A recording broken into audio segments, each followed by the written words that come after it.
आज जो मैं आपको सुना रहा हूँ कहानी, शायद सुनने के बाद आपकी आंखों में आ जाएगा। ये कहानी लगन, समर्पण, निष्ठा और साथ की है।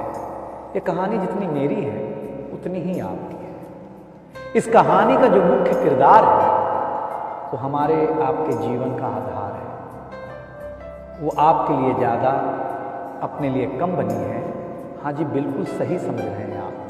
वो हमारे आपकी पत्नी है।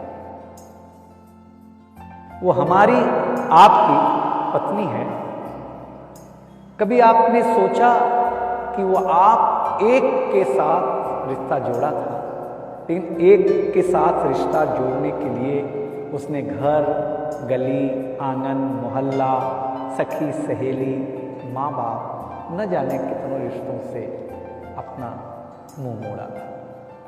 याद करिए, जब आपके साथ ब्याही थी और आपके घर आई थी तो बहू, भाभी, दुल्हन, न जाने कितने नामों के साथ बुलाई जाती थी। ये सुनकर के वो मन ही मन मुस्कुराई जाती थी। घर के सारे लोग उसी के भरोसे रहते थे। शायद इसीलिए अंग्रेजी में हम उसे हाउसवाइफ कहते हैं। कुछ ही दिनों तक उसने दुल्हन होने का आनंद जिया, फिर झाड़ू, पोछा, बर्तन, चूल्हा, चौका, इन सब ने उसको जकड़ लिया। रोज हमारे लिए नाश्ते से लेकर खाने तक कुछ खास रखना, हमारी लंबी उम्र के लिए न जाने कितने उपवास रखना। कुछ महीनों बाद किलकारी गूंजी तो सारे ख्वाब सजे। वो माँ बनी तो हम भी बाप बने।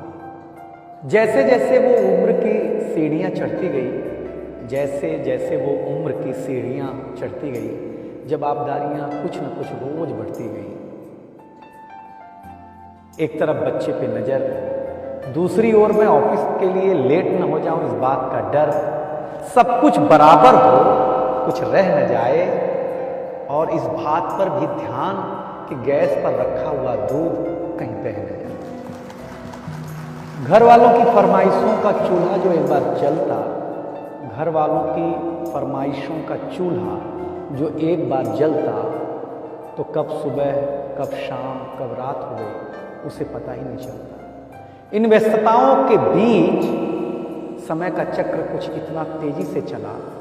मुन्ना कब मनोज हो गया, मुन्नी कब सुमन, पता ही नहीं चला। अब तक जो था प्यार, अब उसने अपना नाम बदल करके रख लिया था तकरार। बेटी को लेकर के कहना कि कुछ ज्यादा ही मन बढ़ा रखा है, तुम्हारे प्यार ने इसको सर पे चढ़ा रखा है। अब तो वो मुझे भी देने लगी थी ताना, अब तो वो मुझे भी देने लगी थी ताना। ऑफिस में ही रहा करो ना 2-4 घंटे के लिए, घर क्या आना। शादी के इतने दिनों बाद भी आज भी हमें सुनना पड़ता है कि न जाने कौन सा पाप किया था जो आपके साथ ब्याह किया था। और ये तो रोज की थी कहानी। कितना जोर से कहना कि घर के सारे सदस्य सुन लें कि एक दिन बीमार होती हूं ना, तो एक दिन बीमार होने पर किसी को कोई देता नहीं है 1 गिलास पानी, लेकिन जैसे ही उसे आपके तबीयत खराब होने का होता आभास, आकर के बैठ जाती थी आपके पास। याद तो होगा ना वो मीठी बातों के साथ माथे पर विक्स लगाना, और साथ में कान में यह भी कहना कि कल सुबह अगर अच्छा ना लगे तो फिर ऑफिस मत जाना। लेकिन एक दिन समय ऐसे मोड़ पर ले आता है जहां बदल जाता है जिंदगी का ताना बाना। थाली में रोटी रखते हुए उसका ये कहना कि बेटी जवान हो गई है, क्या अब लड़का भी मुझे ही ढूंढने होगा जाना।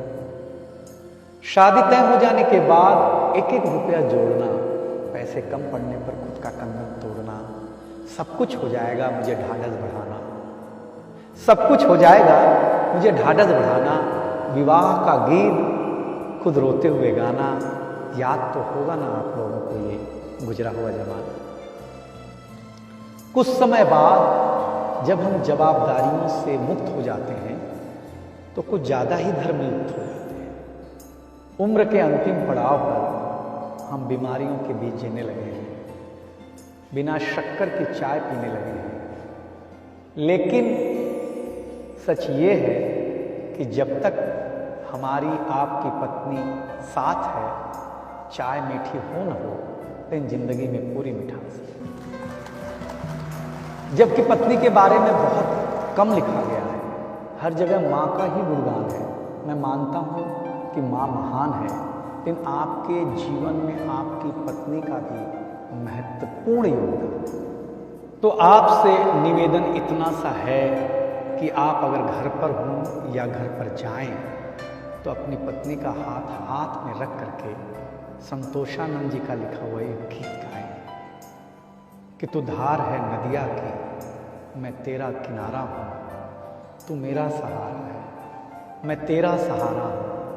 आँखों में समंदर है, आशाओं का पानी है, जिंदगी कुछ भी नहीं तेरी मेरी कहानी।